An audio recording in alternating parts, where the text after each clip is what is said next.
अस्सलाम वालेकुम एवरीवन। मेरा नाम प्रोफेसर डॉक्टर उस्मा अली है। मैं वाइस प्रेसिडेंट हूँ professor doctor Zahoor Ahmad trust of clinical psychology की, और इसकी मैनेजिंग डायरेक्टर भी हूँ professor doctor Zahoor Ahmad trust of clinical psychology.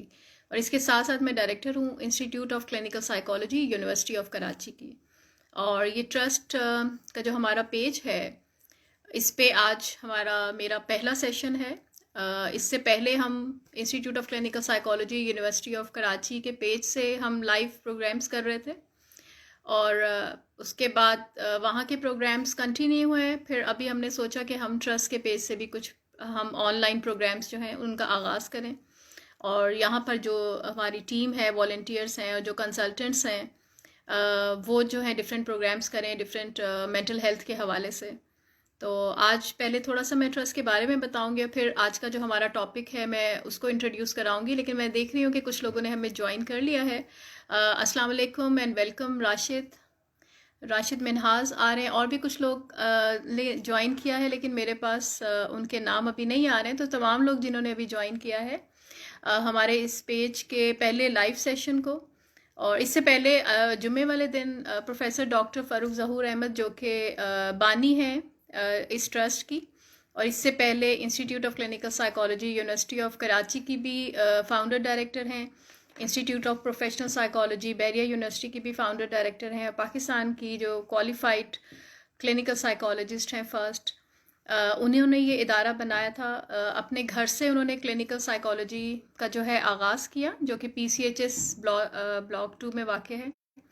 और उसके बाद उन्होंने अब ये घर जो है ये ट्रस्ट को उन्होंने दे दिया है, और ट्रस्ट जो है वो institute of clinical psychology university of Karachi के अंडर जो है वो रन होगा। और स्टार्ट इसकी सर्विसेज हमारी इसका जो हमने इनाग्रेशन किया था ये 2019 में 16 फरवरी वाले दिन हमने इसको इनाग्रेट किया था। और अभी चूँकि 2 साल हो रहे हैं इसको पूरे, 16 फरवरी 2020 में पहला साल था और अब दूसरा साल हो जाएगा।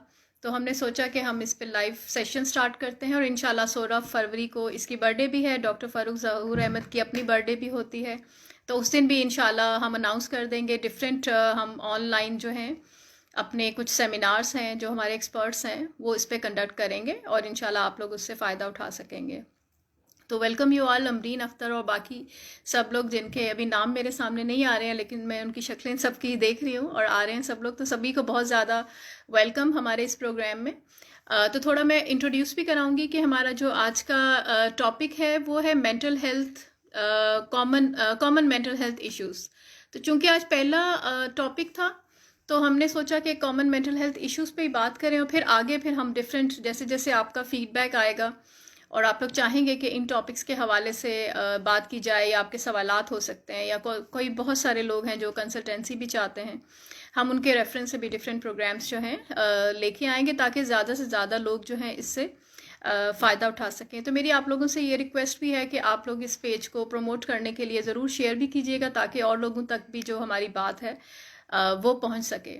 तो इसका जो आगाज़ मैंने जैसे कि आपको बताया कि हमने 2018 में हमने किया था। उसके बाद शुरू में ज़ाहिर है बहुत से लोगों को नहीं पता था कि यहाँ पर भी जो है सर्विसेज जो हैं वो दी जा रही हैं। कंसल्टेंट क्लिनिकल साइकोलॉजिस्ट जो हैं वो बैठते हैं और वो साइकोलॉजिकल असेसमेंट भी करते हैं और साइकोथेरेपी काउंसलिंग की सर्विसेज भी देते हैं। फिर फरवरी में 1 साल बाद ही कोविड हो गया, तो उसके बाद फिर हमने ऑनलाइन हमने शिफ्ट, मैडम ने फ़ौरन से इनिशिएटिव लिया इसका, और फिर इसके बाद हमने इसको फ़ौरन से हमने ऑनलाइन पे शिफ्ट कर दिया, और अब ऑनलाइन सर्विसेज काउंसलिंग की जो है वो प्रोवाइड की जा रही हैं। तो चूँकि इंस्टीट्यूट उस वक्त बंद था जब कोविड हुआ था, तो इंस्टीट्यूट के पेज से हम डिफरेंट प्रोग्राम्स कर रहे थे, और जो लोग हमें अप्रोच कर रहे थे, ट्रस्ट को हमने ऑनलाइन कर दिया था उस वक्त, क्योंकि ट्रस्ट में सीनियर लोग बैठ रहे होते हैं। इंस्टीट्यूट में मोस्टली जो है हमारे अपने कुछ लोग भी कोविड का शिकार हो गए, जिसकी वजह से हमें थोड़ा चीज़ों को स्टार्ट करने में हमें काफ़ी मुश्किलात भी हुई, लेकिन अल्हम्दुलिल्लाह बहुत सारे काम जो हैं वो हम कर चुके हैं अब तक। और वहाँ पर भी सर्विसेज ऑनलाइन भी स्टार्ट हो चुकी हैं। मंडे से, कल से OPD भी वहाँ यानी इन प्लेस सर्विसेज भी स्टार्ट हो जाएंगी इंशाल्लाह। बीच में भी हमने शुरू की थी, लेकिन फिर कोविड की वजह से गवर्नमेंट ने फिर से बंद कर दिया, तो तो हमें भी बंद करना पड़ा, लेकिन ऑनलाइन हमारी सर्विसेज जो हैं वो चल रही थी और अभी भी चलती रही हैं। और इस पेज पे भी अभी जो है ऑनलाइन सर्विसेज जो हैं वो चल रही हैं, आप लोग अप्रोच कर सकते हैं। टेलीफोन नंबर्स जो हैं लिखे हुए आ रहे होते हैं पेज के ऊपर, और ईमेल एड्रेस भी दिया हुआ है, वहाँ से आप लिंक करके आप देख सकते हैं। अच्छा, सबसे पहले तो हम बात करें सेहत की। सेहत क्या है? अकॉर्डिंग टू जो आलमी इदारा सेहत है उनकी डेफिनेशन के मुताबिक सेहत जो है मुकम्मल तौर पे जिस्मानी तौर पे भी सेहतमंद रहना, जहनी तौर पे भी सेहतमंद रहना, जिस्म और समाजी तौर पे भी, और उसके साथ साथ रूहानी तौर पे भी। अगर इंसान सेहतमंद रहता है तो वो इसका मतलब है कि सेहतमंद कहलाता है। यानी सेहतमंद होना सिर्फ जिस्मानी सेहतमंद होना नहीं कहलाता, बल्कि अगर आप रूहानी तौर पे भी सेहतमंद हैं, आप नफ्सियाती तौर पे भी, जहनी तौर पे भी सेहतमंद हैं, समाजी तौर पे भी सेहतमंद हैं, और उसके साथ साथ फिर आप अपने सारे काम काज जो हैं अपने बरोए कार लाते हैं, अपनी तमाम सलाहियतों को इस्तेमाल करते हुए, और मुआशरे के अंदर एक एक्टिव कह लें या फॉल किरदार अदा करते हैं, तो ऐसे शख्स को कहते हैं कि वो शख्स जो है सेहतमंद है। हर इंसान का हक है कि वो सेहतमंद रहें, और सेहतमंद रहते हुए जो उसको उसके फ़राइज़ हैं, उसकी ज़िम्मेदारियाँ हैं, और जिस काम के लिए वो इस दुनिया में आया है या जो भी उसका पेशा है उसको वो सरे अंजाम दे, और तभी वो एक खुशहाल और अच्छी खुश आइंद जो है ज़िंदगी जो है वो गुजारता है। सिर्फ बीमारी का ना होना जो है ये सेहतमंद नहीं कहलाता है। तो इसको भी हमें जानने की बहुत ज़रूरत होती है कि बीमारी अगर नहीं है तो इसका ये मतलब नहीं है कि सेहतमंद हैं हम। सेहतमंद हम उस वक्त होते हैं जब हम अपनी सलाहियतों को इस्तेमाल करते हैं। सलाहियतें कौन सी हैं अल्लाह ताला ने जो हमें दी हैं, उसमें एक तो ये हमारी जो फॉर एग्ज़ाम्पल हमारी तालीम आ गई, हमारी जहानत आ गई, या अगर कोई भी इंसान है जिसको कोई हुनर आता है या कोई भी स्किल आती है और उसको इस्तेमाल करता है, या उसके पास कोई तालीम है जिसको वो इस्तेमाल करता है, या उसके पास पैसा है वो उसको इस्तेमाल करता है, या उसके पास ज़मीन है वो उसको इस्तेमाल करता है। उन तमाम चीज़ों को इस्तेमाल करते हुए वो अपने लिए भी फ़ायदेमंद जो है हो जाता है, और अपनी फ़ैमिली के लिए भी कोई ना कोई फ़ायदा पहुँचा रहा होता है, और अपना जो माशरा है, जिस इलाके के अंदर या कम्युनिटी के अंदर या जिस कंट्री के अंदर वो रहता है उसको भी फ़ायदा पहुँचा रहा होता है। यानी बेसिकली वो अपनी रिसोर्सेज को, अपनी सलाहियतों को यूटिलाइज़ करता है, और जो जिस सोसाइटी के अंदर वो रह रहा होता है वहाँ पे भी तब्दीली ला रहा होता है, वहाँ के लोगों को भी फ़ायदा पहुँचा रहा होता है। तो ऐसा शख्स जो है एक सेहतमंद ज़िंदगी गुजारता है, और इसके साथ साथ जब उसको इस काम करने का मुआवजा भी मिलता है, साथ में उसको ये फीडबैक भी मिलता है कि वो एक अच्छा काम कर रहा है, तो ये चीज़ जो है उसको खुशी देती है। अगर वो खुशी महसूस करता है तो साथ साथ फिर वो दिली इत्मीनान भी महसूस करता है, और वो जहनी तौर पे भी फिर खुशहाल ज़िंदगी और हैप्पीनेस के साथ अपनी ज़िंदगी को प्रोडक्टिवली आगे लेके जाता है। लेकिन इसके साथ साथ कभी कभार ऐसा भी होता है कि हमारी ज़िंदगी के अंदर कुछ मुश्किलात आ जाती हैं, चैलेंजेस आ जाते हैं, और हम उनके साथ मुकाबला नहीं कर पाते या नंबर आज़मा नहीं हो पाते हैं, और फिर हम डिफरेंट स्ट्रेस का शिकार हो जाते हैं, जिसकी वजह से फिर फर्दर आगे एक तो स्ट्रेस जो है वो कॉज होता है, और उसके साथ साथ स्ट्रेस फिर लीड करता है फर्दर आगे दूसरी बीमारियों को, जिसमें कुछ बीमारियां ऐसी भी हैं जो कि जिस्मानी नोयत की होती हैं, कुछ रूहानी नोयत की भी होती हैं, और कुछ नफ्सियाती या जहनी नोयत की भी बीमारियां होती हैं। तो हम आगे अभी बात करेंगे कौन सी ऐसी बीमारियां हैं जो जहनी नोयत की होती हैं, जिनके बारे में हमारा जानना ज़रूरी है, ताकि फिर हम उसको वक्त पर ही हम उसको ठीक कर सकें, या अपने अंदर जो है एक मुस्बत तब्दीली जो है वो ला सकें। तो मोस्टली होता क्या है कि लाइफ में बहुत सारे स्ट्रेसेस आते हैं, कुछ लोगों के अंदर बहुत सी ऐसी सलाहियतें होती हैं कि वो उन स्ट्रेसेस को जो है उसको उसका हल निकाल सकें, उसका मुकाबला कर सकें, और फिर आगे बढ़ जाएं, और पीछे मुड़ के ना देखें, और पॉजिटिवली चीज़ों को लेके चलें। लेकिन कुछ कभी कभार ऐसा होता है कि इंसान स्ट्रेस को मैनेज नहीं कर पाता है। स्ट्रेस होता है कि अचानक से कोई तब्दीली आ गई, जॉब चली गई, किसी की डेथ हो गई, कोई हादसा हो गया, या बहुत ज़्यादा काम जो है आपने अपने ज़ुम्मे ले लिए और वो इकट्ठे हो गए, और आप वो सारे काम जो हैं वो एक साथ नहीं कर पाए। या बहुत दफ़ा ऐसा भी होता है कि आप अपने काम पे होते हैं, वर्क प्लेस पे होते हैं, ऐसी पोजीशन में होते हैं कि आप काम के लिए किसी दूसरे को कह सकते हैं या अपने बॉस को आप मना कर सकते हैं, लेकिन आप कर नहीं पाते। इतने ज़्यादा आप असर्टिव नहीं होते, आप सबमिसिव होते हैं, या आप डरते हैं कि कहीं मेरी जॉब ना चली जाए या कभी किसी को बुरा ना लग जाए, और उस वजह से आप मना नहीं कर पाते और बहुत सारे काम अपने ऊपर ले लेते हैं। और जब काम बहुत सारे आप ले लेते हैं अपने ऊपर, फॉर एग्जांपल आपके पास टाइम है 10 काम करने का, लेकिन आपने 15 काम अपने ऊपर ले लिए, तो वो चीज़ फिर मुसलसल आपके ऊपर जो है एक दबाव का शिकार, ज़हनी दबाव जो है, या जिसे हम स्ट्रेस कहते हैं, वो कॉज करती है। और फिर ये चीज़ नेगेटिव थिंकिंग को भी लीड करती है, और आपके काम काज प्रॉपर तरीके से हो भी नहीं पाते, और आप भी उलझन का जो है शिकार हो जाते हैं। और जब फिर नाकामी का सामना करना पड़ता है तो सम टाइम डिप्रेशन का शिकार भी हो जाते हैं। और या फिर अगर फ्यूचर के बारे में सोचते रहते हैं कि पता नहीं मैं कर पाऊँगा या नहीं कर पाऊँगा। तो स्ट्रेस को जो मैनेज करना होता है वो बहुत ज़रूरी होता है, उसको अंडरस्टैंड करना ज़रूरी है। स्ट्रेस कभी भी ख़त्म नहीं होता, या हम ये कह लें कि ये दबाव है और ये ज़िंदगी के अंदर स्ट्रेसेस हैं, ये ख़त्म हो जाएंगे, तो ख़त्म कभी भी नहीं होंगे। ज़िंदगी एक चैलेंज का नाम है, और इसमें डिफरेंट स्ट्रेसेस तो लाइफ के अंदर आते रहेंगे, और हमें इसको मैनेज करना है। स्ट्रेस को हमेशा मैनेज किया जाता है। मैनेजमेंट की कुछ टेक्निक्स होती हैं जिन्हें अभी मैं थोड़ी देर में बताऊंगी कि क्या क्या ऐसी टेक्निक्स हो सकती हैं जिनसे हम स्ट्रेस को मैनेज कर सकते हैं। तो सबसे पहला जो मेन फैक्टर है जो मेंटल हेल्थ का बायस, मेंटल इलनेस का बायस बनता है, वो स्ट्रेस है। कि लाइफ में अगर हम अपनी चीज़ों को बैलेंस लेके चलते हैं तो हम अपने स्ट्रेस को मैनेज कर लेते हैं, और फिर हम बहुत सारी और चीज़ों से हम बच जाते हैं।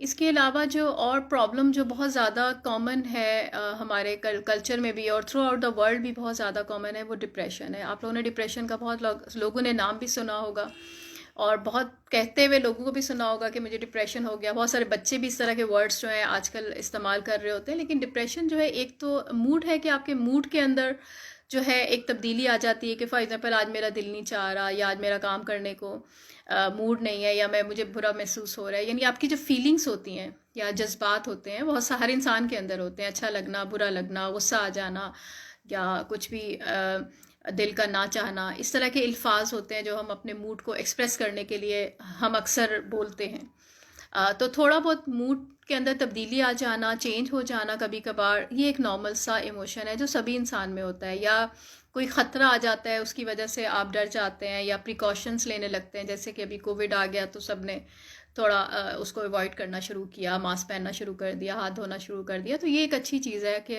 रियल डेंजर है तो उसके लिए हम प्रिकॉशंस ले रहे हैं ताकि हम किसी मुश्किल का शिकार ना हो। लेकिन बिला वजह में या बगैर किसी रीज़न के, या आपको हो सकता है वो रीज़न हो लेकिन आपके लाशऊर में हो, आपको ना पता हो, आपके डॉक्टर को पता हो, उस रीज़न की वजह से आप डरना बहुत ज़्यादा या बहुत ज़्यादा उसका यासियत का शिकार हो जाना, या रोना, या मूड ख़राब हो जाना, वो जो है एक बीमारी की अलामत हो सकता है। तो डिप्रेशन जो है ये एक नफ्सियाती बीमारी है, जहनी बीमारी है, जिसके अंदर मुसलसल 2 हफ्ते तक अगर ऐसे सिम्टम्स रहते हैं जैसे कि आपका किसी भी काम में दिल नहीं लग रहा, जो काम आप पहले बहुत ही अच्छे तरीके से करते थे और बहुत ही सही तरीके से कर लेते थे, अब वो कोई भी काम काज करने को आपको दिल नहीं लग रहा। और खुशी, जैसे पहले छोटी छोटी बातों में खुशी महसूस होती थी, मुस्कुराहट आ जाती थी, अच्छा लग रहा होता था, तो अब वो खुशी जो है वो महसूस नहीं हो रही।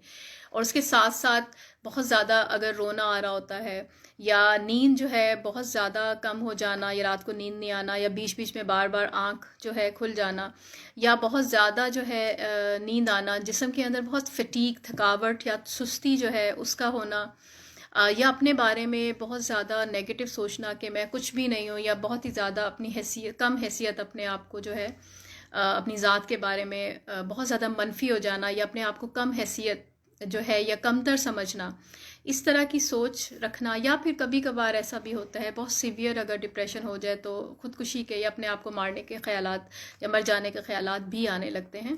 तो ये ख़यालात अगर 2 हफ्ते तक रहते हैं मुसलसल, और वाज़ेह तब्दीली जो है घर वाले भी देख रहे होते हैं मरीज़ के अंदर, तो फिर ज़रूरी होता है कि उसमें डॉक्टर को जो है, जो माहिर नफ्सियात है, उसको दिखाया जाए। उसमें 2 तरह के माहिर नफ्सियात जो हैं, वो क्लिनिकल जो डिसऑर्डर है या नफ्सियाती बीमारियां हैं जो साइंटिफिकली उसको लेके चलते हैं, उसका इलाज करते हैं। एक तो वो है जो MBBS डॉक्टर होते हैं, यानी मेडिसिन पढ़ते हैं, और मेडिसिन के बाद फिर वो साइकेट्री में जो है आगे अपनी महारत हासिल करते हैं, और उसके अंदर उनकी ट्रेनिंग होती है, जो कि MBBS करने के और हाउस जॉब करने के भी बाद 4 साल की ट्रेनिंग होती है। वो साइकेट्रिस्ट कहलाते हैं, जो कि तिब्बी माहिर तिब से रिलेटेड माहिर नफ्सियात होते हैं, जो मेडिसिन्स देते हैं।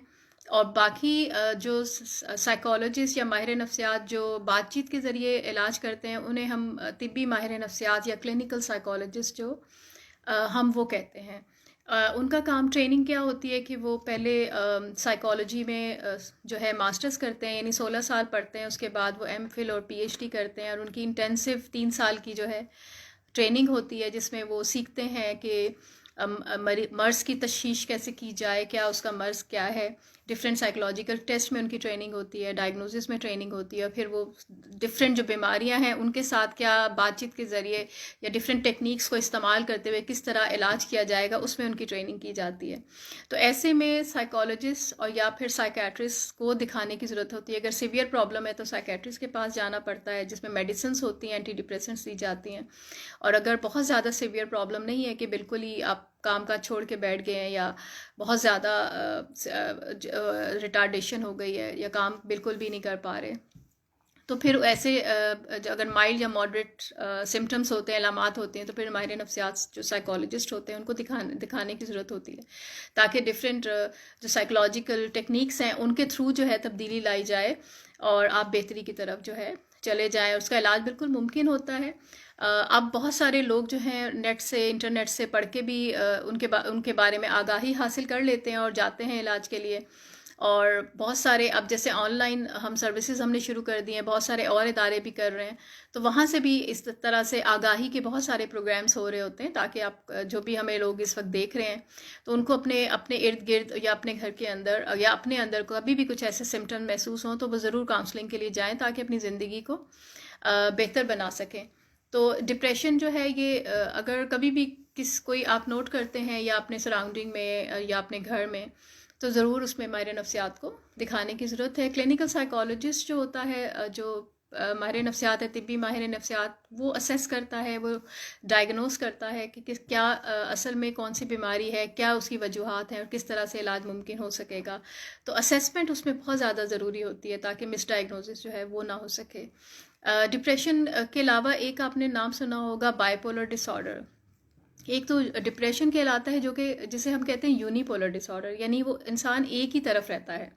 यूनी का मतलब है एक तरफ रहना, पोल के एक तरफ रहना। यानी यूनी में डिप्रेशन अगर होगा तो रोना धोना होगा, या फिर बहुत ज़्यादा वो लो फील करेगा, लोगों से कट जाएगा, तन्हाई में चले जाएगा, आइसोलेशन का शिकार हो जाएगा, जो है कोई काम करने को उसका दिल नहीं लगेगा। और उसमें कभी कभार ऐसा भी होता है कि साइकोटिक सिम्टम्स जो हैं वो पाए जाते हैं। साइकोटिक सिम्टम्स क्या सिम्टम्स होते हैं, जिसमें आपकी जो ख्वास हमसा है या 5 सेंसेस हैं वो इफ़ेक्ट होते हैं। जैसे कि फॉर एग्ज़ाम्पल कुछ लोग ऐसे होते हैं जिन्हें कुछ आवाज़ें सुनाई देने लगती हैं, लेकिन एक्चुअल में वो आवाज़ें नहीं आ रही होती, लेकिन उस मरीज़ को सुनाई दे रही होती हैं, तो वो चीज़ इफ़ेक्ट होने लगती है। ये कुछ ऐसे बिलीव्स हो जाते हैं जो कि रियल नहीं होते हैं, लेकिन उस मरीज़ के लिए वो बिलीव्स जो हैं वो फर्म बिलीव्स होते हैं, यानी वो पक्का उस पर कायम होता है कि ऐसा ही है। तो ये सिम्टम्स भी समटाइम सीवियर डिप्रेशन के अंदर जो है पाए जाते हैं। बाइपोलर में ये होता है कि इंसान एक पोल से दूसरी पोल की तरफ चला जाता है, यानी बहुत ज़्यादा अपोजिट सिम्टम्स उसके होने लगते हैं, या बहुत ज़्यादा, जैसे डिप्रेशन में अगर बहुत लो है तो बाइपोलर में जो मेनिया की एपिसोड होती है उसमें बहुत ज़्यादा वो हाई फील करने लगता है, या बहुत ज़्यादा एक्टिव हो जाता है, या बहुत ज़्यादा चीज़ों के अंदर इन्वॉल्व हो जाता है, बहुत ज़्यादा तेज़ तेज़ बोलने लगता है, उसकी थॉट्स बहुत ज़्यादा आने लगती हैं, बहुत ज़्यादा चीज़ों में गोल्स बना लेता है। गोल्स ऐसे होते हैं जो कि वो उनको मुकम्मल नहीं कर पाता या मुकम्मल नहीं कर पा रहा होता। तो इस तरह के डिफरेंट एपिसोड्स होते हैं बाइपोलर के अंदर। तो उसमें भी फौरी तौर पे जो है फिर हॉस्पिटलाइज कराने की, साइकेट्रिस्ट को दिखाने की ज़रूरत होती है, ताकि उसका बर वक्त जो है इलाज हो सके और फौरी तौर पे उसमें तब्दीली आ सके। और क्यों दोनों चीज़ें क्यों करने की ज़रूरत है, कॉजेज़ इसके क्या हो सकते हैं। कॉजेज़ ये होते हैं कि जब हम बात करते हैं वजूहात की, तो वजूहात 2-3 तरह की होती हैं। एक तो ये कि बायोलॉजिकल फैक्टर्स होते हैं, यानी कि उन फैमिलीज़ में डिप्रेशन या एंजाइटी, या जैसे मैंने अभी साइकोसिस की बात की है, साइकोसिस होने के चांसेस होते हैं जहाँ पे पहले भी इस तरह का मर्ज़ पाया गया हो, यानी पेरेंट्स के अंदर या फैमिली मेम्बर में किसी और फूफी है, खाला है, मामू या चचा हैं, जो भी फैमिली मेम्बर्स हैं, उनमें से अगर किसी में इस तरह की इलामात हों तो चांसेस आर देयर कि ये बाद में भी किसी में हो सकती हैं। अगर कोई स्ट्रेस का शिकार होता है, उसको मैनेज नहीं कर पाता, तो चांसेस हैं कि ये इलामात उसमें या बीमारी जो है वो आ सकती है। इसके अलावा जो है कुछ हमारे ब्रेन के अंदर ऐसे केमिकल्स होते हैं जिसे हम न्यूरोट्रांसमीटर्स कहते हैं, उनकी एक्टिविटी या बहुत ज़्यादा कभी वो बढ़ जाते हैं या फिर घट जाते हैं, जिसकी वजह से जो है इंसान डिप्रेशन का, एंजाइटी का या साइकोसिस का शिकार जो है वो हो जाता है। तो उसमें फिर ये होता है कि अगर आप साइकेट्रिस्ट को दिखाते हैं तो साइकेट्रिस्ट मेडिसिन देता है, और मेडिसिन से फिर वो जो केमिकल्स होते हैं उनको उनके बैलेंस को ठीक किया जाता है, तो इंसान जो है रिकवरी की तरफ आता है। और चूंकि माहिर नफ्सियात जो है वो आपकी जो सोच है, आपके माइंड है, उससे डील कर रहा होता है, आपके बिहेवियर से डील करता है। तो उनका कहना ये होता है कि जो इंसान है उसके जो सोचने का तरीका है या जो उसकी सोच है वो मनफी हो जाती है, और उसके जज्बात भी मनफी होते हैं, तो इसका बिहेवियर भी मनफी हो जाता है। यानी इंसान की सोच, उसके जज्बात और उसका किरदार, ये तीनों चीज़ें आपस में लिंक्ड हैं, मिली हुई हैं। अगर कोई इंसान नेगेटिव सोचता है, मनफी सोचता है, तो उस मनफी सोच या नेगेटिव सोच के नतीजे में उसकी जो फीलिंग्स हैं, उसके इमोशंस हैं, वो भी नेगेटिव हो जाते हैं। जैसे अगर किसी इंसान ने ये सोचा है कि मेरे साथ तो हमेशा ही बुरा होता है, तो उस वक्त वो अपने आप को भी वैसे ही नेगेटिव समझने लगता है, या उसके अंदर जो है डिप्रेशन की फीलिंग्स जो हैं, सैडनेस की फीलिंग्स जो हैं वो आने लगती हैं, जिसकी वजह से फिर जब वो समझता है कि लोग मुझे बुरा समझते हैं, तो वो लोगों से कटना शुरू हो जाता है। यानी उसका बिहेवियर भी फिर नेगेटिव होना शुरू हो जाता है, वो लोगों से दूर रहना शुरू हो जाता है, आइसोलेशन में चला जाता है। तो इस तरह से, या फिर बचपन में कभी ऐसा होता है कि माँ बाप बहुत ज़्यादा डांटते हैं, अब्यूज़ करते हैं, या तवज्जो जो चाहिए होती है बच्चे को वो नहीं मिलती है, या पास्ट में कोई फेलियर्स हो जाते हैं जिनकी वजह से इंसान की थिंकिंग नेगेटिव हो जाती है, वो नेगेटिव सोचने लगता है, फिर वो फ्यूचर के बारे में भी नेगेटिव सोचता है। तो उन वजूहात की वजह से भी इंसान जो है किसी भी नफसियाती बीमारी का शिकार जो है वो हो जाता है। तो जब डिफरेंट इस तरह की बीमारियां होती हैं, तो उसके लिए फिर हमें दवा की भी ज़रूरत होती है, और साथ साथ साइकोथेरेपी जो है करवाने की भी ज़रूरत होती है, ताकि इंसान मुस्बत सोच की तरफ आए, चीज़ों को रैशनली जो है रियलिस्टिकली देखना शुरू करे, और अपने बिहेवियर के अंदर भी तब्दीली लाए। एक बहुत ज़्यादा कॉमन जो बीमारी है वो है एंजाइटी। बहुत ज़्यादा आप लोगों ने भी नाम सुना होगा, काफ़ी कॉमन है एंजाइटी, जिसे परेशानी, तशवीश, फ़िक्र, इस तरह के लफ्ज़ भी दिए जाते हैं। एंजाइटी की भी बहुत सारी टाइप्स होती हैं। एंजाइटी बेसिकली क्या है कि बहुत ज़्यादा खौफ का शिकार हो जाना। एक तो वो खौफ है ना, डर है जो जेन्युइन होता है या किसी रीज़न की वजह से होता है, रियलिस्टिक कहलाता है। तो एंजाइटी जो है ये बेसिकली फिर रियलिस्टिक नहीं होती, ये न्यूरोटिक एंजाइटी जो है वो होती है। यानी हमारे किसी अननोन फियर की वजह से, जिसे हमें खुद भी नहीं पता, या बचपन में फॉर एग्जांपल कभी डर गए थे, या कुछ भी ऐसी बीमारी हो गई थी, वो ख़त्म भी हो गई लेकिन अभी भी हमें वैसी ही नज़र आ रही है, या उसी तरह से हम उसको परसीव कर रहे हैं, या कुछ ना कुछ हो जाएगा, कश्मकश का शिकार हो जाते हैं। तो इसमें फिर बहुत सारे ऐसे इंसान जो हैं फ्यूचर के बारे में या मुस्तकबिल के बारे में मनफी सोचें उनकी होती हैं, या मुस्तकबिल के बारे में कॉन्फ्लिक्ट या कश्मकश का शिकार होते हैं, बेयकीनी की कैफियत उनको जो है हर वक्त रहती है, और इसमें बॉडीली सिम्टम्स भी होते हैं। जिस तरह से हमने ये कहा कि साइकोलॉजी यानी बायोलॉजी आपकी इफ़ेक्ट हो जाती है जब डिप्रेशन होता है, या केमिकल चेंजेस आ जाती हैं और बॉडी रिएक्ट करती है। अगर साइकोलॉजिकली आप फिट नहीं होते या साइकोलॉजिकली आप साउंड नहीं होते हैं, तो बॉडी पे भी वो चीज़ें इफेक्ट आ रही होती हैं। स्ट्रेस में भी बॉडी पे भी इफेक्ट आता है। तो इसी तरह से एंजाइटी में भी बहुत सारे जब एंजाइटी के सिम्टम्स होते हैं, तो हाथ फॉर एग्जांपल नम हो जाना, या पसीने आ जाना, या पैल्पिटेशन जो है वो बढ़ जाना, या गला खुश्क हो जाना, इस तरह के, या आवाज़ लड़खड़ा जाना बात करते हुए, इस तरह के सिम्टम्स उसमें एंजाइटी में होते हैं। इसकी बहुत सारी टाइप्स होती हैं, जैसे कि एक तो ये हो गया कि जनरलाइज एंजाइटी, यानी हर वक्त हर चीज़ के बारे में ही मनफी सोचना, या हर वक्त हर चीज़ के बारे में ही परेशान रहना, वरीसम रहना, छोटी छोटी बातों के बारे में परेशान हो जाना, और फिर उसकी वजह से काम काज जो है वो छोड़ देना या ना करना। और दूसरा फोबियाज़ का आप लोगों ने नाम सुना होगा। Phobias is a type of anxiety, यानी ऐसी चीज़ों से डर लगना जो कि नॉर्मली बहुत सारे लोगों को नहीं लग रहा होता। जैसे फॉर एग्जांपल जहाज़ में बैठने से डर लगना, या लिफ्ट में जाने से डर लगना, या ब्लड से डर लगना, इंजेक्शन से डर लगना, या नई जगहों पे जाने से डर लगना, ये फोबियाज़ कहलाते हैं। सोशल फोबियाज़ भी एंजाइटी की एक टाइप होती है।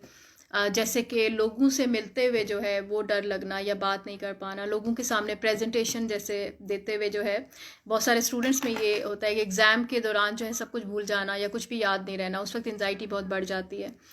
या लोगों से मिलते हुए बहुत ज़्यादा एंजाइटी होती है, जिसकी वजह से बहुत सारे लोग फिर अवॉइड भी करने लगते हैं। इसके अलावा जैसे बहुत क्लास के अंदर या कभी कोई प्रेजेंटेशन होती है तो उसमें ना बोल पाना, तो एंजाइटी जो है बेसिकली काफ़ी ज़्यादा कॉमन है चिल्ड्रन, बच्चों में बहुत कॉमन है, बच्चों के साथ साथ एडल्ट्स में, और एडल्ट के साथ और बड़ी एज में भी कुछ लोगों में काफ़ी कॉमन होती है। लेकिन ये बिल्कुल ट्रीटेबल जो है प्रॉब्लम है साइकोथेरेपी से, मेडिसिन से जो है बिल्कुल ठीक हो जाता है। पैनिक डिसऑर्डर्स भी टाइप ऑफ एंजाइटी है जिसमें अचानक से जो है बॉडीली सिम्टम्स होने लगते हैं, बहुत ज़्यादा इंसान डरने लगता है, उसको लगता है कि मुझे कुछ ना कुछ हो जाएगा या मैं मर जाऊंगा, या बहुत ज़्यादा पैल्पिटेशन होने लगती है, ठंडे पसीने आने लगते हैं, या गला खुश्क होने लग जाता है। इस तरह की बीमारी जो है, सिम्टम्स जो है अक्सर एंजाइटी का जो पैनिक डिसऑर्डर है उसमें पाए जाते हैं। और फिर एक दफ़ा अगर कभी पैनिक डिसऑर्डर का अटैक हो जाता है तो बहुत से लोग फिर उसकी वजह से अवॉइड करने लगते हैं ऐसी जगहों के जहाँ पर पैनिक का सिम्टम हुआ होता है। बच्चों में भी इस तरह के प्रॉब्लम्स जो है पाए जाते हैं एंजाइटी से रिलेटेड, जिसमें बच्चे जो हैं उनके एक्सप्रेशन थोड़ा डिफरेंट होता है। बच्चों में आपने देखा होगा कुछ बच्चे स्कूल में बुली होते हैं तो उस वजह से स्कूल जाना अवॉइड कर देते हैं, या सुबह बहाने लगाना, बोलना शुरू कर देते हैं जी हमारे पेट में दर्द है, या कुछ भी और रीजंस होते हैं, चिड़चिड़ापन उनके अंदर आ जाता है, या लोगों से मिलने से घबराना शुरू कर देते हैं। तो इस तरह के प्रॉब्लम्स जो बच्चों में और बड़ों में और जो डर्स हैं उनमें पाए जाते हैं, जिनको अगर बर वक्त हम देख लें, हम नोट कर लें और साइकोलॉजिस्ट के साथ अगर हम कंसल्ट कर लें, उसमें साइकोथेरेपी ले लें तो ये ठीक हो जाता है। और आपकी जो लाइफ इस वजह से एंजाइटी या डिप्रेशन जो है काफ़ी कॉमन प्रॉब्लम्स हैं, इनकी वजह से अगर लाइफ डिस्टर्ब हो रही है, या जो रोज़मर्रा के कामकाज, या अगर बच्चे इस वक्त हैं या पेरेंट्स भी देख रहे हैं अपने स्कूल के कामकाज भी नहीं कर पा रहे, डेफिनेटली कामकाज कौन से इफ़ेक्ट होंगे। अगर कोई बच्चा है तो उसके वो कामकाज इफ़ेक्ट होंगे जो वो स्कूल में करता है या प्लेग्राउंड जाता है या घर के अंदर जो उसकी फंक्शनिंग है। अगर कोई बड़ा है तो डेफिनेटली उसके वो कामकाज इफ़ेक्ट होंगे जो वो घर पे कर रहा है या अपने वर्क प्लेस पे कर रहा है। हाउस वाइफ है तो हाउस वाइफ के वो कामकाज इफ़ेक्ट होंगे जो वो घर पे पहले करती थी और अब नहीं करती, या सोशलाइज पहले करती थी अब नहीं करती हैं। और अगर कोई ऑफिस में काम कर रहा है, वर्किंग पर्सन है, तो ज़ाहिर है उसके वर्क प्लेस पे जो बहुत सारी चीज़ें हैं वो इफ़ेक्ट होने लग जाती हैं, जिसकी वजह से कामकाज में भूल जाना, या कामकाज ठीक तरीके से नहीं करना, या क्वालिटी उस तरह से ना रखना, टाइम पे ना पहुंचना, या जल्दी थक जाना, या लड़ाई झगड़े, गुस्सा आ जाना। गुस्सा भी बहुत ज़्यादा कॉमन होता है, बहुत सारी ऐसे स्ट्रेस के दौरान इंसान करने लगता है। वैसे तो एक नॉर्मल इमोशन है, लेकिन उसको प्रॉपरली अगर एक्सप्रेस ना किया जाए या चैनलाइज ना किया जाए तो फिर वो आपकी जो रिलेशनशिप्स हैं उनको इफ़ेक्ट करने लगता है। तो ये 2-3 कॉमन ऐसे फैक्टर्स हैं या ऐसी कॉमन बीमारियां हैं जो कि अक्सर घरों में भी पाई जाती हैं, और जिसको अगर हम टाइमली हम नोट कर लें और इसका बर वक्त हम अगर इलाज कर लें तो हम बहुत सारी आगे आने वाली नई बीमारियों से हम बच जाते हैं। अच्छा, इलाज जैसे मैंने अभी बताया कि दवा की ज़रूरत होती है, दवा के साथ साइकोथेरेपी जो है कराने की ज़रूरत होती है। घरों में रहते हुए जैसे अभी बहुत से लोग ऐसे हैं जो अपने अपने घरों में हैं, ज़रूरी नहीं कि उनको कोई ऐसा सीवियर प्रॉब्लम हो, लेकिन हम एक्सपीरियंस कर रहे होते हैं। तो हमें क्या करना है कि अपने अंदर जो है एक पॉजिटिव तब्दीली लेकर आनी है। अगर हमें कभी ऐसा लगता है कि हमें एंजाइटी का शिकार हो रहे हैं, हमारा मूड ख़राब हो रहा है या नेगेटिव हम सोच रहे हैं, तो सबसे पहले तो ये देखें कि आपकी सोच क्या है। अपनी सोच को और अपने इमोशंस को एनालाइज करें, कहीं ऐसा तो नहीं कि नेगेटिव सोच रहे हैं। तो उस नेगेटिव थिंकिंग को आइडेंटिफाई करने की ज़रूरत है। किस तरह की नेगेटिव थिंकिंग हो सकती है, जैसे कि जिसे हम कहते हैं कि सोच की गलतियाँ, या कॉग्निटिव डिस्टॉर्शन का नाम जो है हमारे हम देते हैं, साइंटिस्ट देते हैं। फॉर एग्जांपल, हर चीज़ के बारे में जो है बहुत ही बुरा सोचना, या हर चीज़ के बारे में पहले ही सोच लेना कि ये तो बुरा ही होगा, जिसे हम कहते हैं कि कभी भी कुछ भी अच्छा नहीं होगा। हालांकि बहुत दफ़ा ऐसा होता है कि लाइफ में अच्छा हुआ होता है लेकिन हम उसको मिनिमाइज़ कर देते हैं, और जो अच्छे को मिनिमाइज़ कर रहे होते हैं बुरे को मैक्सिमाइज़ कर रहे होते हैं। इसे हम कहते हैं मिनिमाइजेशन या मैक्सिमाइजेशन। तो उसको हमें रियलिस्टिकली देखना है कि अगर बुरा हुआ था तो 1 या 2 दफ़ा हुआ था, बहुत दफ़ा ऐसा भी हुआ था, या 7-8 दफ़ा ऐसा हुआ था कि हम बहुत दफ़ा काम कर पाए थे। तो हमें वहाँ दोनों एंगल्स को देखना है, कि कौन सा एंगल जो है हमें बता रहा है कि हमने ये काम नहीं किया, कितनी दफ़ा ऐसा हुआ कि हमने ये काम नहीं किया, और कितनी दफ़ा ऐसा हुआ कि हमने ये काम कर लिया। तो बजाय इसके कि जो नहीं हुआ था उसे उसमें से उसे देख के उसे फोकस करें, हम इसको देखेंगे कि कैसे हमने वो काम कर लिया था, और अगर नहीं किया था तो उसमें क्या ऐसी मिस्टेक जो थी रह गई थी, और उस मिस्टेक से हम फीडबैक लें, हम फ़ायदा उठाएं, और फिर हम उसको दोबारा ना दोहराएं और आगे हम बढ़ जाएं। लेकिन बहुत दफ़ा ऐसा होता है कि लोग उस मिस्टेक के बारे में ही सोचते रहते हैं, गलती हो जाती है तो रुक जाते हैं और आगे नहीं बढ़ते। तो हमें बीइंग अ माहिर नफ्सियात साइकोलॉजिस्ट हम ये सिखाते हैं देखने वालों को, क्लाइंट्स को, कि जो मिस्टेक्स होती हैं लाइफ में किसी से भी हो सकती है, और मिस्टेक्स होती ही इसीलिए ताकि हम उससे सीख लें और हम दूसरा कोई तरीक़ाकार अपना के और ज़िंदगी में फिर हम आगे बढ़ जाएं। यानी हम अपना प्लान जो है हम चेंज कर लें, किसी और तरह से हम उन चीज़ों को मैनेज कर लें और आगे बढ़ जाएं। तो मिस्टेक से हमें लर्न करना होता है, और जो काम हमने कर लिया था और उसका हमें अच्छा फीडबैक में मिला था और हम आगे बढ़ गए थे, उसमें फिर हमें ढूंढना है, स्ट्रैटेजी को देखना है कि वो काम हमने किस तरह से किया था। जैसे हर काम करने की कोई ना कोई स्ट्रैटेजी होती है ना, पढ़ने की एक स्ट्रैटेजी होती है, जैसे कुकिंग करने की कोई ना कोई स्ट्रैटेजी होगी, या कोई आप कढ़ाई सिलाई को करता है उसकी कोई स्ट्रैटेजी होगी, या कोई इंसान बिजनेस करता है तो उसमें कोई उसका टास्क है तो उसके करने की कोई स्ट्रैटेजी होती है। वो स्ट्रैटेजी मोस्टली हम हमारे सेंसेस की बेस पे होती है। हम कोई काम देख के करते हैं, कोई काम हम करके सीखते हैं, रिपीट करने से हमें लर्न करते हैं। कभी कभार ये भी होता है कि एक चीज़ को बार बार हम बोलते हैं तो हम उसको सीख जाते हैं, या मॉडलिंग के थ्रू हम लर्न कर रहे होते हैं। तो स्ट्रैटेजी को हमें आइडेंटिफाई करना होता है कि किस स्ट्रैटेजी के थ्रू जो है हमने वो काम किया था, और अब कौन कौन से स्टेप्स जो हैं अपनाते हुए हम उसको दोबारा अगर करेंगे तो हम उस चीज़ को कर सकेंगे। तो हम डिफरेंट मिस्टेक से जो है लर्न करते हैं। और बहुत दफ़ा ऐसा होता है कि कुछ लोग कहते हैं कि जी मेरे साथ तो हमेशा ही ऐसा होता है, यानी हमेशा का मतलब है ऑलवेज़, और या मेरे साथ कभी भी ऐसा नहीं होता, या मैंने तो कभी भी ऐसा नहीं किया, या मेरे साथ तो कोई भी ऐसा नहीं करता। तो हमेशा जो है ऑलवेज और कभी भी, यानी नेवर, नेवर और ऑलवेज, ये दो ऐसे लफ्ज़ हैं जो कि हमें प्रॉब्लम में डाल देते हैं, या जिसकी वजह से जो है हम प्रॉब्लम का शिकार या चैलेंज हमें देखना पड़ता है, या इश्यूज़ का हमें सामना करना पड़ता है। कोई भी चीज़ हमेशा नहीं होती है, या कोई भी चीज़ ऐसी नहीं होती जो हमारे साथ कभी भी ना हुई हो। हर इंसान के साथ बहुत सारी चीज़ें अक्सर होती रहती हैं। हर इंसान के साथ बहुत दफ़ा ऐसा होता है कि वो कोई काम कर लेता है और कभी कोई काम नहीं कर पाता है। हर इंसान के साथ बहुत सारे ऐसे अच्छे वाक़यात भी होते हैं, और हर इंसान के साथ बहुत सारे ऐसे बुरे वाक़यात भी होते हैं। और इसकी सिंपल सी एग्जांपल है कि अगर आप देखते हैं कि दिन का टाइम है तो रात होती है, रात के बाद हमेशा दिन आता है। कभी भी ऐसा नहीं होता कि रात के बाद दिन ना आए। तो मुश्किलात के बाद हमेशा आसानियाँ भी आती हैं। हमेशा एक जैसा वक्त जो है वो कभी भी नहीं रहता है। तो हम कोई भी चीज़ हमेशा नहीं होती। तो अगर आपको लगता है, या आपने जो लोग अभी मैं देख रही हूँ कि यहाँ पर कुछ साइकोलॉजिस्ट प्रोफेशनल्स भी हैं, welcome to all of them, कि उन्होंने ज्वाइन किया। डॉक्टर मारा हैं, शाह अली मलिक हैं, ज़ारा हैं, मारूख हैं, अमरीन हैं, राशिद हैं, और लोग भी हैं जिनके नाम अभी इस वक्त सामने नहीं लिखे हुए आ रहे। तो वो सब लोग भी हैं। तो उनके लिए यही बताने की उनको भी आगे ज़रूरत है, अपने स्टूडेंट्स को भी और अपने क्लाइंट्स को भी, कि अपनी डिक्शनरी में हमेशा का और ऑलवेज़ का। अस्सलाम वालेकुम जी doctor Qudsia, welcome to program. Doctor Qudsia department of psychology जो है उसकी एचओडी हैं, और अक्सर हमें ज्वाइन कर लेती हैं। Thank you for joining. तो हमें ये बताने की ज़रूरत होती है कि कोई भी चीज़ हमेशा नहीं होती है, और इसको आइडेंटिफाई या एनालिसिस हम कैसे करें कि जब आपको लगे कि इस तरह की थॉट्स आ रही हैं तो आप पेपर पेंसिल लेके बैठ जाएं और रिकॉल करें कि कब ऐसा हुआ था जब आपने ये सोचा था कि मेरे साथ हमेशा ऐसा होता है। और हमेशा वाले वाक़यात को आप रिकॉल करें कि कौन कौन सी दफ़ा ऐसा हुआ था कि मेरे साथ ये वाक़या जो है पेश आया था, या जिसके बारे में आप सोच रहे हैं कि वो मेरे साथ हमेशा ऐसे करता है। तो उससे रिलेटेड डिफरेंट वाक़यात को जो है आप रिकॉल करें। रिकॉल करने का सिंपल सा एक तरीका होता है कि आप अपनी आइज़ 2 मिनट के लिए आप बंद करें, माजी में चले जाएं, डीप ब्रीदिंग कर लें। डीप ब्रीदिंग का तरीका क्या है कि आप नाक से इनहेल करें इस तरह से कि जैसे पेट में हवा भरी जाती है। डीप ब्रीथ हम ऐसे करते हैं।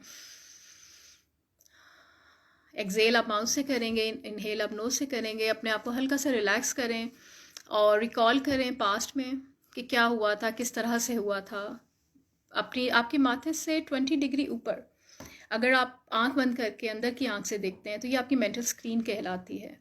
और अगर आप 20 डिग्री ऊपर की तरफ देखते हैं, आप फोकस करते हैं, तो आप माजी की अच्छे वाक़यात को आप रिकॉल कर सकते हैं।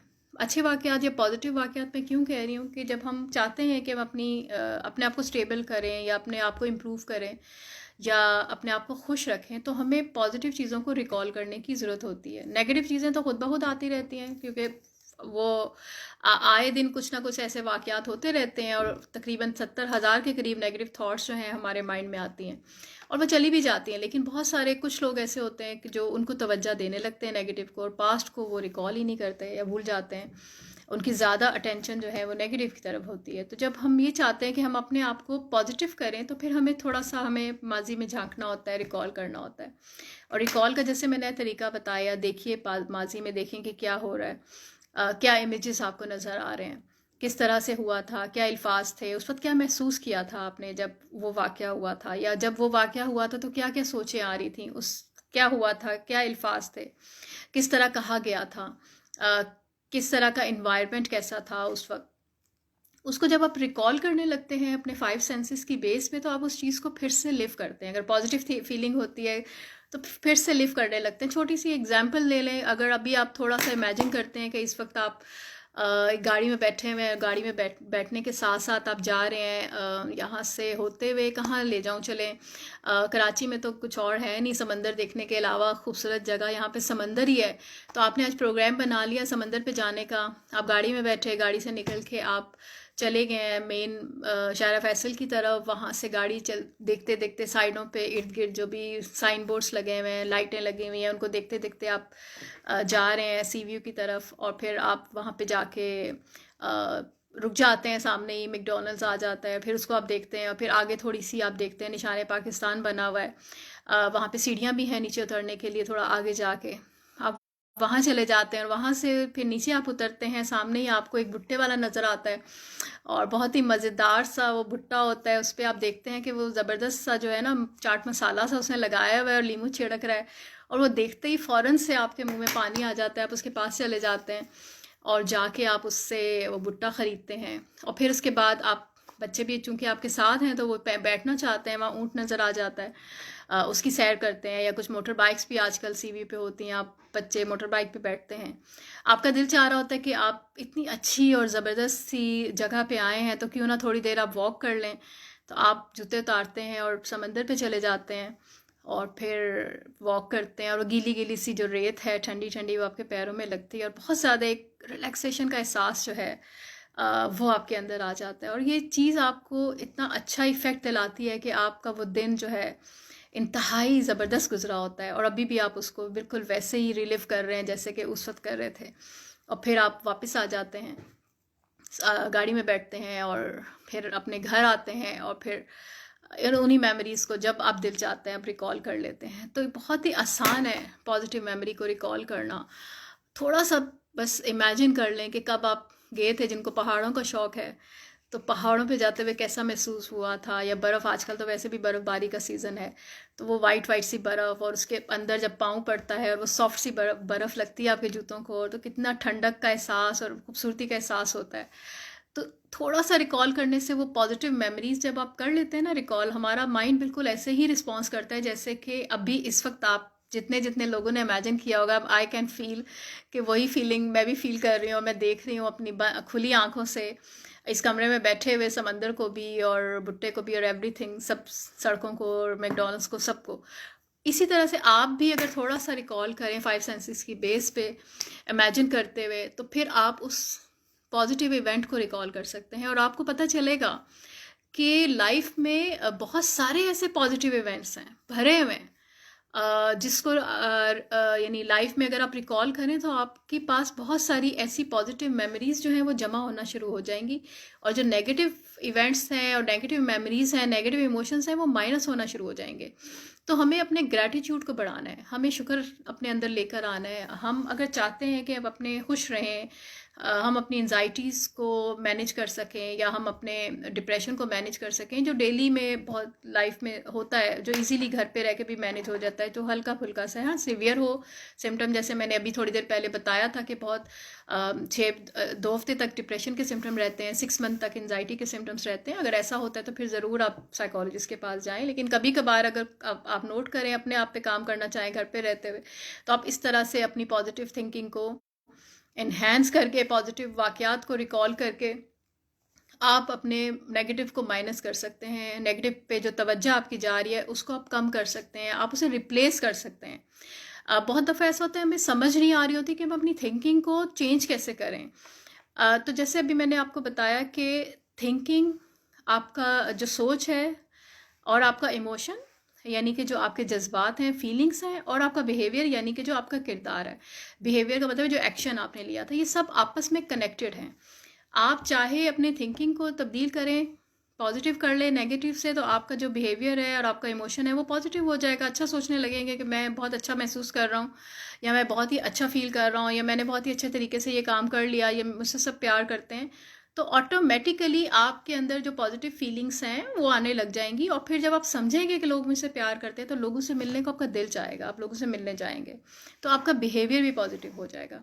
या अगर आपने सोचा नहीं, आपको लग रहा है कि अभी मैं किस तरह से सोचूं या कैसे मैं अपनी थिंकिंग को लेके आऊं, तो फिर आप बिहेवियर चेंज कर लें। अगर आपका आपको लग रहा है कि बहुत रोना आ रहा है या बहुत ज़्यादा बुरा महसूस हो रहा है, आप कमरे में जाके आप बैठ गए अकेले, दरवाज़ा बंद करके, लाइटें ऑफ करके, तो फिर कमरे से निकलना ही उसका हल है।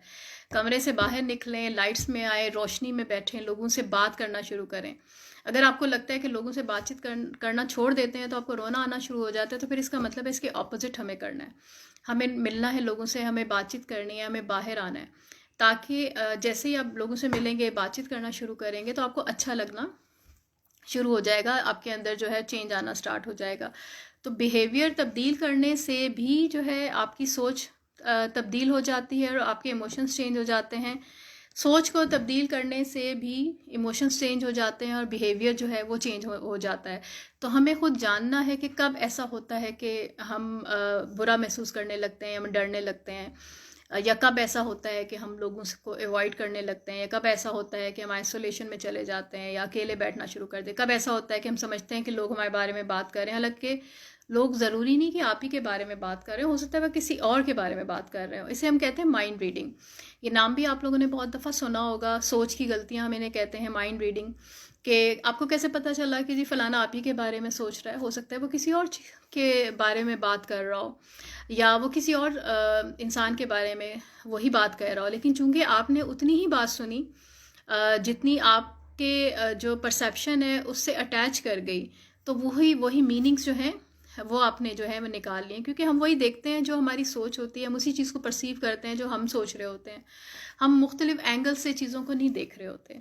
तो जब हम चाहते हैं कि हम अपने अंदर तब्दीली लाएं, या हम अपने आप को रैशनलिस्टिक कर लें या पॉजिटिव कर लें, हम अपनी वेलबींग पे काम करें, तो फिर हम डिफरेंट एंगल से चीज़ों को देखते हैं। बहुत दफ़ा मेरे पास जब क्लाइंट्स आते हैं, मैं उनको ये बताती हूँ कि आप ये देखें कि ठीक है अभी जो भी है हो गया है, तो माजी में जो बुरा हो भी गया था तो उसको दोबारा से हम ठीक कर लेते हैं। जैसे कि खिलौना टूट जाता है तो हम उसे ठीक कर लेते हैं, या कोई भी ऐसा चीज़ ख़राब हो जाती है तो हम उसको रिपेयर कर लेते हैं। तो हम माजी से वो वाक़या दोबारा से हम उठाते हैं, उसको फिर से हम नोट करते हैं, और फिर हम देखते हैं कि किस तरह से हमने उसमें फ़ील किया था, कि किस तरह के हमारे इमोशंस हुए थे।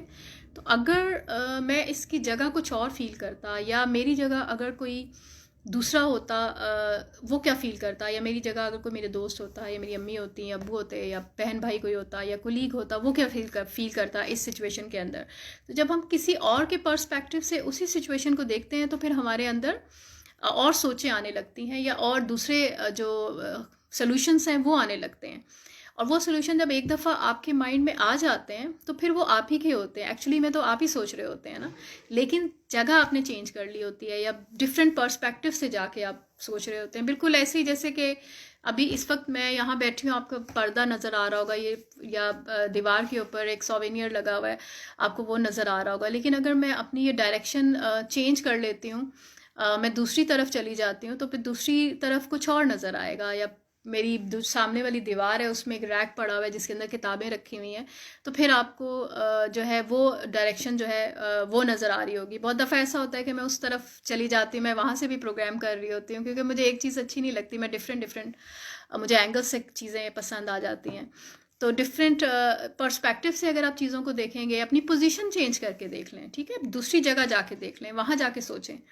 कमरे में बैठे हुए तो टेरेस में आ जाएं, बाहर गली में चले जाएं, जो भी आपके घर खुली जगह है वहाँ चले जाएं। वहाँ जाके आप देखेंगे तो आपका जो माइंड है वो और तरह से सोचने लगेगा। तो आप डिफरेंट जो ख्यालात हैं आपके चेंज वहाँ से होने लग जाते हैं। आप क्योंकि डिफरेंट एंगल से चीज़ों को देख रहे होते हैं। तो अपनी सोच को तब्दील करने के लिए हमें ज़ाविया को बदलना पड़ता है। वो ज़ाविया सोच का भी होता है, वो ज़ाविया हमारा अपना जो फिज़िकल एंगल होता है, वो भी होता है, क्योंकि जब हम चल फॉर एग्जांपल अगर एक शख्स रूम में है और आइसोलेटेड है या डिप्रेस फील कर रहा है, तो जो उसके केमिकल्स हैं जिसे हम नॉरएपिनेफ्रिन, सेरोटोनिन, डोपामिन का नाम हम देते हैं, वो उसके लेवल्स कम हो जाते हैं। ठीक है, वो प्रोड्यूस उस तरह से नहीं हो रहे होते। जब हम वॉक करने लगते हैं, जो एक मरीज़ है डिप्रेशन का, एक्सरसाइज करने लगता है, तो उसके अंदर वो एक्सरसाइज से भी वही इंजाइम न्यूरोट्रांसमीटर्स बढ़ जाते हैं जो कि मेडिसिन से बढ़ रहे होते हैं। तो इसका मतलब है जो एक्सरसाइज करना, मूव करना, एक्टिविटी जो है, एक्टिविटी में शामिल हो जाना जो है, वो हमें डिप्रेशन से हमें निकालता है। तो इवन घर के अंदर भी सम टाइम हम खुद भी एक्सपीरियंस करते हैं। जब लॉकडाउन हो गया था, उसकी एग्जांपल मैं आपको दूंगी। लॉकडाउन हो गया था और हम सब अपने अपने घरों के अंदर, जब अभी कोविड हुआ तो हम बंद हो गए थे, और उस वक्त भी फिर यही था कि आप कहाँ जाएं, आप बाहर तो कहीं जा नहीं सकते, तो घर के अंदर ही जो है हम वॉक करने जो है हमने स्टार्ट कर दी। अब जो भी हमारे घर के अंदर थोड़ी जगह है, हमने उसी में वॉक करने स्टार्ट कर दी, और वो फ़ौरन से आपकी जो माइंड है वो भी रिलैक्स हो जाता है, आपका जिस्म भी रिलैक्स हो जाता है, और जो एनजाइटी उस वक्त हो रही होती है वो भी आपकी कम हो जाती है रिलैक्स होने से। तो बहुत सारी ऐसी टेक्निक्स होती हैं जो हम घर पे रहते हुए हम अपना सकते हैं, हम खुद कर सकते हैं। जैसे एनजाइटी है, तो एनजाइटी में रिलैक्सेशन एक्सरसाइज जो है वो बहुत इफेक्टिव होती है। अगर किसी को पैल्पिटेशन हो रही है, डर खौफ लग रहा है, एनजाइटी, तो सबसे पहला काम क्या है, डीप ब्रीदिंग करें। जैसे अभी मैंने आपको बताया, डीप ब्रीथ जो हम नाक से इनहेल करते हैं, पेट में हवा, पेट में अपने ब्रीथ को लेके जाते हैं, और फिर हम माउथ से एक्सेल करते हैं। 5 to 10 टाइम्स आप लाजमी जो है दिन में 2-3 दफ़ा जो है आप ब्रीदिंग करें।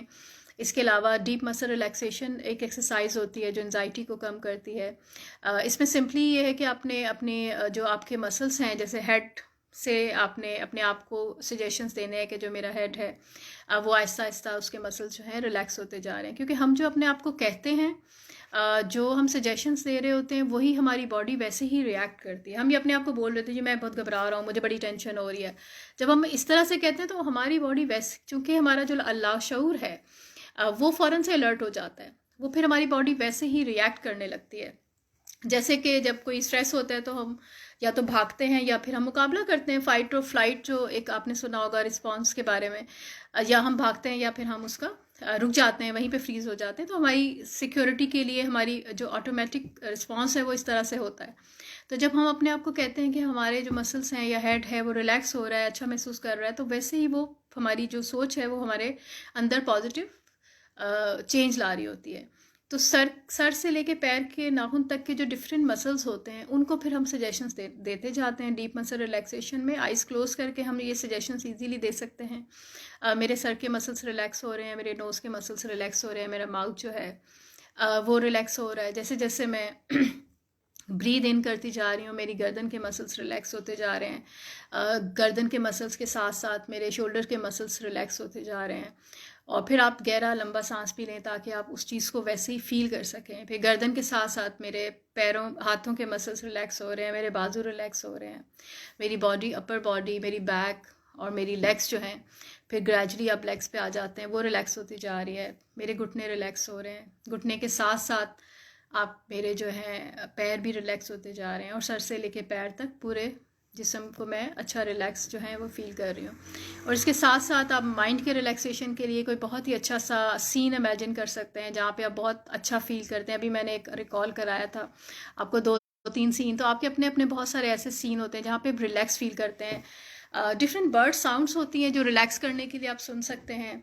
और इसके अलावा भी अभी आज मैं एक रिसर्च पढ़ रही थी जिसमें सूरह रहमान से को सुन्ना के पेशेंट्स के साथ, और उसमें उसके इफ़ेक्टिवनेस को चेक किया गया था कि स्पिरिचुअली और कॉग्निटिवली अगर आप दोनों चीज़ों पे काम करते हैं तो किस हद तक डिप्रेशन जो है कम आ जाता है। और उसके बहुत ही अच्छे साइंटिफिकली बहुत ही अच्छे रिजल्ट्स जो हैं वो आए। जो कार्डियक पेशेंट्स थे, जो दिल के मरीज़ थे, उन पे ये रिसर्च की गई थी। और इसके अलावा भी और बहुत सारे जो कुरानिक वर्सेस हैं जो आप सुनते हैं तो आप बहुत अच्छा और रिलैक्स फील करते हैं, क्योंकि उसके जो तर्जुमा है वो बेसिकली आपको लेके जाता है शुक्र की तरफ। और कुछ जो यानी अगर आप सूरह रहमान सुनते हैं तो उसका तर्जुमा भी इसी तरह से है कि मैं किन किन नेमतों का जो है वो शुक्र अदा करूं। तो ग्रैटिट्यूड और शुक्र अदा करना जो है ये बेसिकली आपको पॉजिटिव लाइफ की तरफ रखता है, और आप ज़िंदगी में आगे बढ़ते जाते हैं क्योंकि आप एक्नॉलेज कर रहे होते हैं उन तमाम चीज़ों को जो आपके पास ऑलरेडी हैं। जब आप एक्नॉलेज नहीं करते तो फिर डेफिनेटली आप चीज़ों के बारे में शिकायत में रहते हैं, शिकवे में रहते हैं, और वो चीज़ फिर आपको हमेशा टेंशन में रखती है। लेकिन जब आप शुक्र करने लग जाते हैं और उन तमाम चीज़ों का जो आपके पास हैं और आप कर भी रहे हैं, अपने आप को भी एक्नॉलेज करते हैं, अपने इर्द गिर्द जो आपके लोग हैं, आपकी फैमिली मेम्बर्स हैं, आपके बच्चे हैं, आपकी वाइफ है या हस्बैंड है, वो हैं, पेरेंट्स हैं, तो एक दूसरे या कुलीग्स हैं जो, या अगर असातिज़ा देख रहे हैं तो उनके स्टूडेंट्स होंगे, तो अगर आप दूसरे को अप्रिशिएट करते हैं उसकी पॉजिटिव काम पे या जो भी उसने पॉजिटिव चीज़ की है, तो उसकी एक जो सेल्फ इस्टीम है या अपने बारे में जो वो सोचता है या एहसास है उसका अपने बारे में, वो पॉजिटिव हो जाता है, वो बेहतर हो जाता है। तो हमें भी चाहिए तो होती है ना, कभी भी ऐसा नहीं होता कि हम रेनफोर्समेंट ना चाहें। ये तो हमारी नेचर है हर इंसान की कि वो चाहता है कि उसको रेनफोर्स किया जाए, मोटिवेट किया जाए या पसंद किया जाए, तारीफ़ की जाए, तभी वो आगे बढ़ता है। इंसान की नेचर ऐसी है। तो जब हम दूसरे के लिए भी हम तारीफ़ करते हैं और अपने लिए भी करते हैं कि हमारे अंदर भी ये खूबी है या हम ये काम कर सकते हैं, तो हमारी सेल्फ़ इस्टीम भी बेहतर होती है। और फिर हम ज़िंदगी में सेल्फ़ इस्टीम बेहतर होती है तो फिर हमारे अंदर कॉन्फिडेंस भी बढ़ता है ना, एतमाद भी बढ़ता है। और फिर हम रखेंगे आइंदा किसी नेक्स्ट टाइम के एतमाद को कैसे बढ़ाया जाए, उस पर भी हम प्रोग्राम ज़रूर रखेंगे कि एतमाद, अगर हम कॉन्फिडेंस के साथ आगे बढ़ते हैं तो हम बहुत सी चीज़ें या बहुत से गोल्स जो हमने लाइफ में बनाए हुए होते हैं वो हम उनको कर जाते हैं। या जो हमारे बच्चे हैं, अगर हम उन्हें कॉन्फिडेंस, हम चाहते हैं कि उनको कॉन्फिडेंस दें, तो फिर हमें उन्हें अप्रिशिएट करना होता है। या हम चाहते हैं कि हमारे स्टूडेंट्स जो हैं या हमारे कोलीग्स जो हैं वो बहुत अच्छा काम करें, ग्रो करें, हमारी कंपनी बहुत अच्छी चले, तो फिर हमें एक दूसरे को अप्रिशिएट करना है।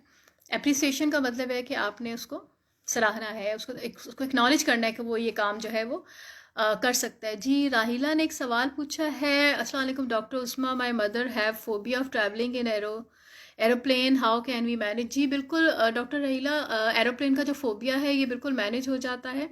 इसमें कॉग्निटिव बिहेवियर थेरेपी बहुत इफ़ेक्टिव है और बहुत अच्छे रिजल्ट्स जो हैं लेकर आते हैं। हिप्नोथेरेपी भी इसमें बहुत इफ़ेक्टिव होती है और ये बिल्कुल ठीक हो जाता है। हमारे अपने काफ़ी क्लाइंट्स जो हैं वो एरोप्लेन फोबिया के बाद जो हैं वो ठीक हुए और फिर बहुत उन्होंने मूव भी किया। इवन कुछ लोग तो चले गए हज पे जाना था, एक आध क्लाइंट को, किसी को, वो भी चले गए। और बहुत सारे ऐसे बहुत अच्छी सक्सेसफुल एग्जांपल्स हैं। तो उसमें कुछ सेशंस आपके होते हैं, तकरीबन सीबीटी में मोस्टली 12 to 15 सेशंस जो हैं वो होते हैं, जिनमें थॉट्स पे भी काम किया जाता है, यानी किस वजह से जो है वो डर है, और उसके साथ जो बिहेवियर है उस पर भी काम किया जाता है। सिस्टमैटिक डिसेंसिटाइजेशन बहुत इफ़ेक्टिव उसमें रहती है। थेरेपिस्ट जो है वो अपनी मौजूदगी में उसको कराता है क्लाइंट को, और वो चेंजेस जो है उसमें आ जाती हैं और बहुत अच्छे रिजल्ट्स होते हैं। और ये बिल्कुल ट्रीटेबल जो है प्रॉब्लम है, फोबिया जो है, एरोप्लेन का फोबिया हो, आपकी डार्कनेस का फोबिया होता है, एनिमल फोबिया होता है, आपके डिफरेंट जो लिफ्ट है उसमें यानी क्लोज प्लेसेस का फोबिया होता है। तो ये सभी जो हैं ट्रीटेबल प्रॉब्लम्स हैं और ये कॉग्निटिव बिहेवियर थेरेपी से, हिप्नोथेरेपी से ये बिल्कुल हल हो जाते हैं। तो उनको ज़रूर आप दिखाइए डॉक्टर्स को, जहाँ पे भी, जिस शहर में भी वो रहती हैं, मैं गाइड कर दूंगी आपको, तो वहाँ ज़रूर साइकोलॉजिस्ट को आप दिखाइए। इवन ऑनलाइन काउंसलिंग भी आई थिंक इसके लिए तो हो सकती है कि ऑनलाइन भी आप ले सकती हैं। जी, और कोई, मैं काफ़ी देर से बोले ही जा रही हूँ, अगर किसी और का भी कोई सवाल हो तो बिल्कुल आप लोग कर सकते हैं, क्योंकि अब टाइम थोड़ा कम ही रह गया है। अभी किसी का कोई सवाल नहीं था तो इसलिए फिर मैंने बीच में क्वेश्चंस नहीं लिए हैं। Thank you very much for your appreciation. अभी से अप्रिशिएट सबने, वैसे तो रेगुलर हमारे वही लोग हैं जो अक्सर हमारे और पेजेस पे भी हमारे साथ होते हैं। शोएब, वेलकम, बहुत बहुत शुक्रिया। Mahnaz, Sajida, doctor Qudsia, doctor Aila, Sabir, thank you very much आज के प्रोग्राम को ज्वाइन करने का। तो ये जो हमारा पेज है, इस पे इंशाल्लाह आगे भी हम डिफरेंट जो अच्छे टॉपिक्स हैं उन पे हम प्रोग्राम्स लेकर आएंगे। हमारे और जो कंसल्टेंट्स हैं उनको भी मैंने इनवाइट किया है कि वो लोग भी आएँ और बात करें। मैं तो आती ही रहती हूँ, इंस्टीट्यूट ऑफ क्लिनिकल साइकोलॉजी के पेज पे भी अक्सर मेरे प्रोग्राम्स होते हैं, ट्रांसफॉर्मेशन इंटरनेशनल सोसाइटी के पेज पे भी, और दूसरे पेजेस पे भी लोग इनवाइट करते रहते हैं। तो वो भी, अगर आप इंस्टीट्यूट ऑफ क्लिनिकल साइकोलॉजी के पेज पे या ट्रस्ट के पेज पे जाएंगे तो उस पर भी आपको डिफरेंट वीडियोस जो हैं वो आपको मिल जाएंगी। कल मेरा एक प्रोग्राम था पोस्ट ट्रॉमेटिक स्ट्रेस डिसऑर्डर पे, जो मरकज़ उम्मीद के साथ था। अगर आप वो देखना चाहें तो वो भी आप जो है इसी पेज पे आपको लिंक मिल जाएगा, आप वो भी देख सकते हैं। तो इंशाल्लाह thank you very much everyone कि आप लोगों ने ज्वाइन किया, संडे वाले दिन टाइम निकाला, तो बहुत बहुत शुक्रिया। आप लोग ज़रूर इसको शेयर कीजिएगा ताकि ज़्यादा लोगों तक इसे नॉलेज जो है वो जा सके। तो थैंक यू वेरी मच। अल्लाह हाफिज़।